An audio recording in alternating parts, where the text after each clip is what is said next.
Praise the lord. ప్రభు పేరిట మరొక దినంలోకి మీకందరికీ వందనాలు. పరిశుద్ధాత్మ దేవుడు ఈరోజు మన కొరకు ఏర్పాటు చేసుకున్న వాక్య భాగము అపోజిట్ పౌలు గారు తిమోతి గారికి రాసిన మొదటి పత్రిక 5వ అధ్యాయము 1-16 వచనాలు చదువుకుందాం. వృద్ధుణ్ణి గద్దింపక తండ్రిగా భావించి అతన్ని హెచ్చరించుము. అన్నదమ్ములని, యవ్వనులను, తల్లులని, వృద్ధ స్త్రీలను, అక్క చెల్లెండ్లని, పూర్ణ పవిత్రతో యవన స్త్రీలను హెచ్చరించుము. నిజముగా అనాథలైన విధవరాండ్రును సన్మానింపుము. అయితే ఏ విధవరాలకైనను పిల్లలు గాని, మనుమలు గాని ఉండిన ఎడల వీరు మొదట తమ ఇంటివారి ఎడల భక్తి కనపరచుటకును, తమ తల్లిదండ్రులకు ప్రత్యుపకారం చేయుటకును నేర్చుకొనవలెను.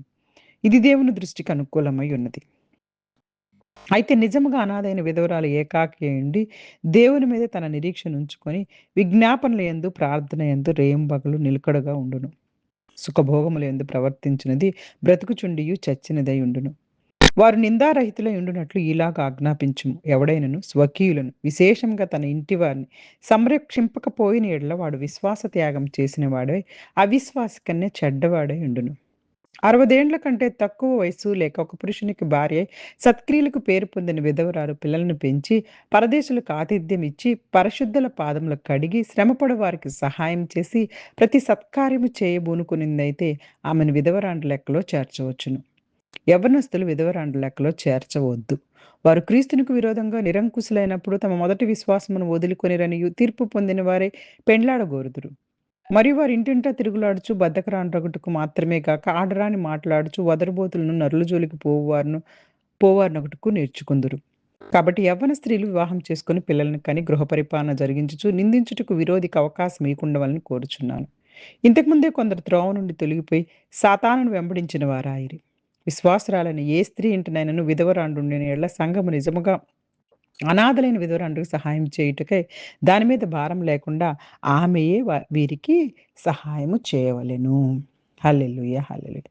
పరిశుద్ధాత్మ దేవుడు ఈరోజు వాక్య భాగాల ద్వారా మనతో మాట్లాడడానికి ఇష్టపడుతూ ఉన్నారు. తిమోతి గారు ఈ అధ్యాయంలో అపోజిట్ తిమోతి గారికి ఈ అధ్యాయంలో అపోజిట్ పౌలు గారు సంఘంలో పెద్ద వయసు వారిని గౌరవించాలని, విధవరాండ్ర పట్ల సంఘ బాధ్యత అసలు ఎలా ఉంటుంది, కుటుంబ సభ్యుల కర్తవ్యాలు ఏమిటి అనే విషయాలు తిమోతి గారు బోధిస్తూ ఉన్నారు. ప్రతి వయస్సు వారిని మనం గౌరవంతో చూడాలి. ఇక్కడ చూడండి, మొదటి వచనం, వృద్ధుని గద్దింపగా తండ్రిగా భావించి అతన్ని హెచ్చరించుము. అంటే యువకులైన సహోదరులకు వృద్ధ స్త్రీలు తల్లులుగా, యువ స్త్రీలేమో సంపూర్ణ పవిత్రతతోటి సహోదరులుగా చూడాలి అని చెప్పి తెలియపరుస్తున్నారనమాట. సంఘ నాయకులు కఠినంగా కాకుండా ప్రేమతో సరిచేయాలి వీళ్ళందరినీ. వృద్ధులనైతే తల్లిదండ్రులా గౌరవించాలి. యువకులు ఎవరైనా సంఘంలో ఉంటే వారు మిగతా బిడ్డల్ని, మిగతా వారందరినీ సహోదరులుగా ప్రేమించాలి. యవ్వన స్త్రీలతో పూర్తిగా పవిత్రమైనటువంటి మనసుతో ప్రవర్తించాలి. దేవుని కుటుంబమైన సంఘంలో పరస్పరం ఎప్పుడు గౌరవము, అలాగే పవిత్రత ముఖ్యమైనవి. నిజమైనటువంటి విధవరాండ్రుని ఆదరించండి అని చెప్తూ ఉన్నారు. అంటే ఏ విధవరాలకైనా పిల్లలు గాని, మనవలు గాని ఉంటే మీరు మొదట తన ఇంటి వారి ఎడల భక్తి కనపరచుటకు, తమ తల్లిదండ్రులకు ప్రత్యుపకారం చేయటం నేర్చుకోమంటున్నారు. ఇది దేవుని దృష్టికి అనుకూలమైనది. అంటే కుటుంబం లేని, సహాయం చేయడానికి ఎవ్వరు లేని విధవరాలనైతే సంఘం ఆదుకోవాలి. ఒకవేళ ఆ విధవరాలకి పిల్లలు, మనవలు ఉంటే వారు మొదట వారిని, అంటే ఆ యొక్క విధవరాలని ఆ పిల్లలే చూసుకోవాలి. కుటుంబాన్ని పట్టించుకోని వాడు విశ్వాసాన్ని ఒకవేళ నిరాకరించిన వాడితో సమానమని పౌలు గారు హెచ్చరిస్తున్నారు. దేవుని సేవ ఇంటి నుంచి ప్రారంభం అవ్వాలనేది ఎప్పుడు కూడా పౌలు గారు తన పత్రికల్లో తెలియపరుస్తూ ఉన్నారు. తల్లిదండ్రులను చూసుకోవడం దేవునికి ఇష్టమైన సేవ.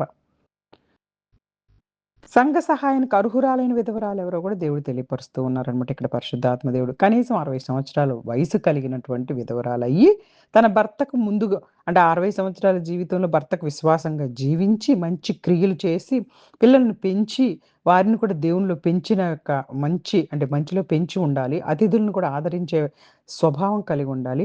పరిశుద్ధుల పాదాలు కడిగి సేవ చేసి ఉండాలి. బాధపడే వారికి సహాయం చేసే స్త్రీ అయితే కనుక ఆ యొక్క విధవరాల్ని సంఘ సేవకు ఉపయోగించుకోవచ్చు అని చెప్పి దేవుడు ఇక్కడ పరిశుద్ధాత్మ దేవుడు తెలియపరుస్తున్నారు. పౌలు గారి విషయాలన్నీ కూడా తిమోతి గారికి పరిశుద్ధాత్మ సహాయంతో గట్టిగా చెప్తూ ఉన్నారు. దేవుడు మన సేవలను గమనిస్తారు. మంచి క్రియలతో కూడిన జీవితం చాలా ముఖ్యమైనది. అలాగే యువ విధవరాండ్ల గురించి కూడా కొన్ని సూచనలు చేస్తున్నారు. యువ విధవరాండ్రు అధికారక విధవరాండ్ల జాబితాలో చేర్చొద్దు అంటున్నారు. ఒకవేళ ఇప్పుడు అంటే యవ్వనస్తులో ఉన్న స్త్రీలకు భర్త చనిపోతే వారిని విధవరాండ్ల జాబితాలో చేర్చవద్దు. ఎందుకంటే వారికి మళ్ళా వివాహం చేసుకోవాలని, కుటుంబాన్ని స్థాపించాలని ఆలోచన రావచ్చు. వాళ్ళు ఇంకా యవ్వనులు కాబట్టి. కాబట్టి అదే పౌలు గారు కూడా సూచిస్తున్నారనమాట. జస్ట్ వివాహం చేసుకోవాలనిపిస్తే చేసుకొని, కుటుంబాన్ని స్థాపించి ప్రోత్సహించమంటున్నారు.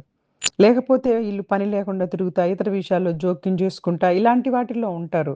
మరెందుకంటే భర్త చనిపోయి ఏ పని లేకపోతే వాళ్ళకి కుటుంబ బాధ్యతలేమి లేకపోతే పని లేకుండా తిరుగుతుంటారు. ఇతర విషయాల్లో జోక్యాలు చేసుకుంటూ ఉంటారు. ఒకరిపోతు మాటలన్నీ మాట్లాడుతూ ఉంటారు. పరుల జోలికి పోతా ఉంటారు. కాబట్టి ఇలాంటి ప్రమాదాలొచ్చే ఉన్న ప్రమాదం ఉంది కాబట్టి వాళ్ళని హెచ్చరిస్తున్నారు.